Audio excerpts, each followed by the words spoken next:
Hello Capricorn, Sun, Moon, Rising, and Venus signs. Kamusta po kayo? Sana po nasa mabuti kayong kalagayan.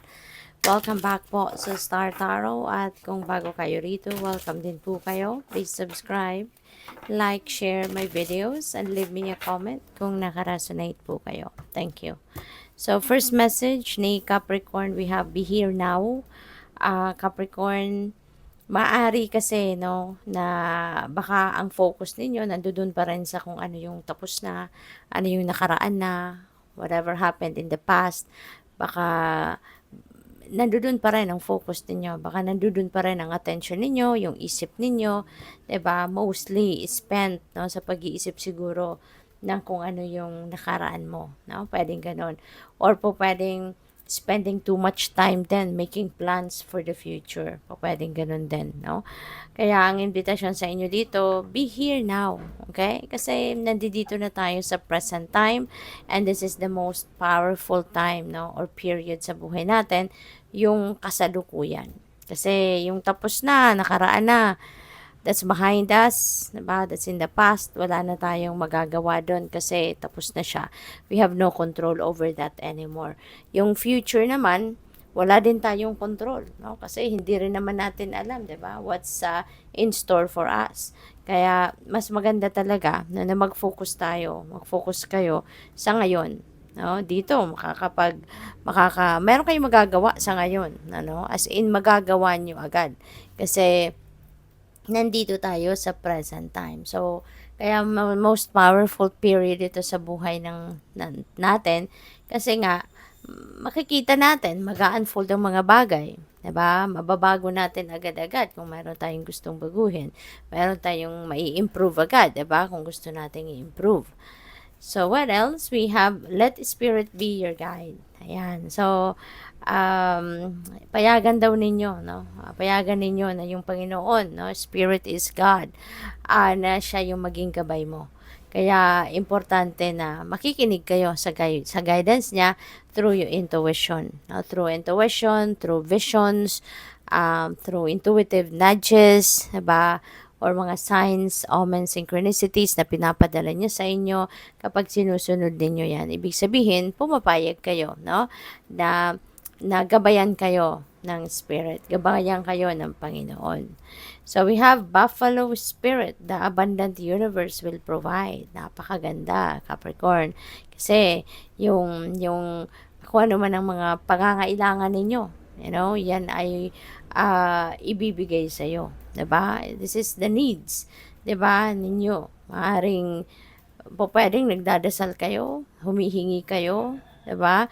Kaya ibibigay sa iyo. Hindi naman ito hindi kahihindian, 'di ba? Provided that it is for your highest good, for your best interest, ibibigay yan sa iyo ng universe.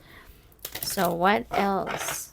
Maraming salamat pala for subscribing to my channel and kung hindi pa kayo nakakapag-subscribe, subscribe na po kayo.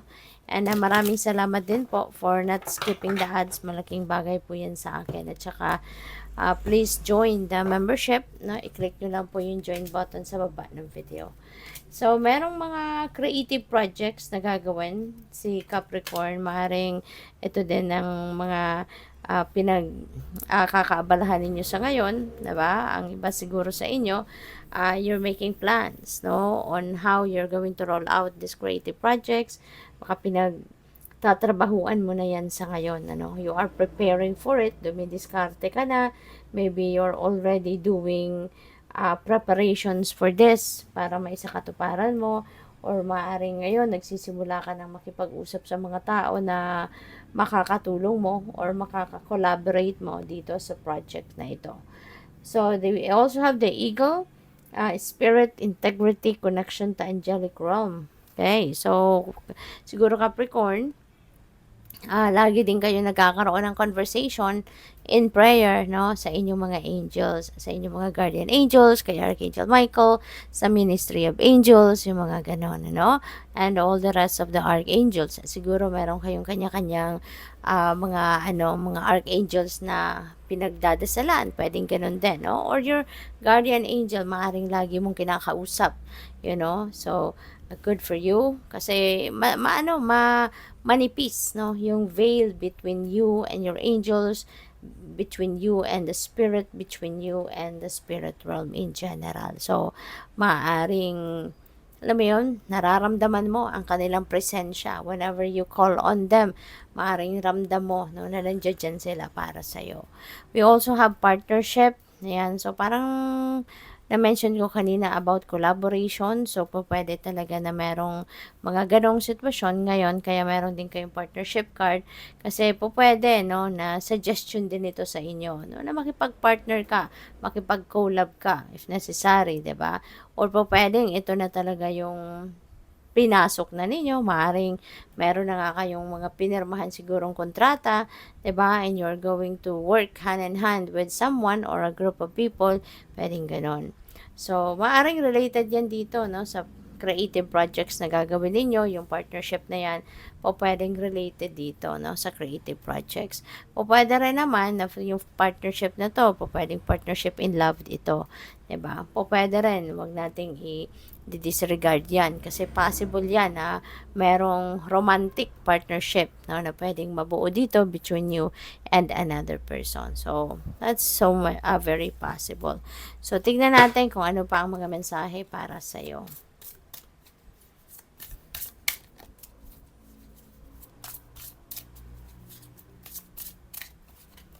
So, we have the Chariot. Ayan, Chariot is travel, no? Baka ang iba sa inyo dito mayroong napipintong pag-travel. Pwedeng travel by land, no? Baka kayo ay mamamasyal, baka kayo ay uuwi ng probinsya, or maybe uuwi kayo ng Pilipinas kung nasa ibang bansa kayo. Pwedeng ganun din ang ganap dyan. Chariot is also about success, no? Kaya pwedeng it's either meron na kayong pinagtagumpayan, no? Meron na siguro kayong mga accomplishments recently or ma-accomplish pa lang. You know, maaring may mga goals, no, na ma-achieve kayo. Pwede rin na meron kayong mga difficult situation na pinagdaanan in the past at pwedeng napagtagumpayan ninyo to. You were able to rise above that situation, pwedeng ganun din, or pwedeng meron kayong success, no, na paparating pa lang. So, basta yung success nasa inyong horizon, kaya it's either meron kayong napagtagumpayan or pwedeng meron kayong pagtatagumpayan. Maybe you are claiming success, no, dito sa kung ano man ang inyong pinagkakaabalahan sa ngayon. So, that is possible. So, we also have King of Wands. Ayan. So, this is kind of success ninyo. Lalo-lalo na kung papunta pa lang kayo dito sa pag-upo sa trono ni King of Wands. So, pwede kasi na baka merong promotion dito. No? And this is your success. No? Tagumpay mo to na ikaw ay mapupunta sa trono ni King of Wands. Kasi si King of Wands, this is someone very influential. This is, yung parang nasa mataas siya na posisyon sa trabaho niya, sa kumpanyang pinagtatrabahuan niya, pwedeng manager siya, pwedeng, pwedeng CEO, pwedeng siya yung presidente, 'di ba? Sa kumpanya. Pwedeng gano'n. Or kung ano pa, supervisor, kung ano mga matataas na posisyon, pwedeng mapupunta kayo dyan sa posisyon na yan, no? Pwedeng, pwede rin, no, na magpuput up ka siguro ng sarili mo negosyo. You know, kung meron ka ng dating negosyo, baka ikaw ay nag-iisip na dagdagan pa ang existing na ninyong negosyo. So, that is also possible. So, we also have 10 of Swords. Wow, see, 10 of Swords. New beginning energy ito. No, meron kang ending, kaya meron kang beginning. So, in this case, kung nakikita ninyo, parang hinang-hina siya, pagod na pagod, at maaaring low vibe siya, no? Ito kayo, no? Tapos na ito kasi wala na mga fresh blood dito. So, tapos na to, nangyari na to, and what happened here was, maaaring naloko kayo, no? Maaaring naloko kayo. Maring na-betray kayo, na-cheat kayo, napagsinungalingan kayo, trinidor kayo, kasi hindi mo kita yung mga swords Nung tinusok ito sa katawan mo, yung sinaksak yan sa katawan mo, hindi mo nakita, nasa tagiliran, nasa likod, 'di ba? So, kumbaga you are caught unaware, no? Na na magagawa ng taong ito sa iyo, no? Ang pananaksak sa likod, ang pagbabackstab. So, this could be in any area of life, no? Pero sigurado, dahil nalugmo kayo, nasaktan kayo ng bonggang-bongga dito, ibig sabihin nito, meron kang emotional investment doon sa taong gumawa nito sa'yo. Kaya maaring nasaktan ka ng todo kasi you've never expected or you've never thought, no, na magagawa ng taong ito sa'yo ang kung anong ginawa niyang pananakit ng inyong damdamin. 'Di ba? Kaya ganun na lang kalalim. Kumbaga, yung sama ng loob o yung sakit na naramdaman ninyo dito. But that happened already in the past, no? Maring it's been a long time na binitbit ninyo sa sarili ninyo yung sama ng loob. And ngayon, maring nare-realize ninyo, no, na may katagalan ng panahon nito, might as well magsimula na ako ng bagong buhay ko. Kasi po pwedeng wala na din pag-asa to na magkabalikan kayo, 'di ba? Na magkaayos pa kayo, pwedeng gano'n. Kaya mas pipiliin mo na ngayon na tumayo, no? At mag-bounce back na sa buhay, magsimula na kayo ng brand new life, no? Na maaaring ikaw lang mag-isa.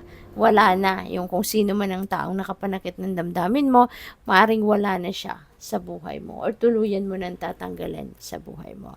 So ngayon, you know, you're beginning to tread towards a different life or a new life, new direction. So good luck sa'yo. Thank you for watching Love and Light. Namaste.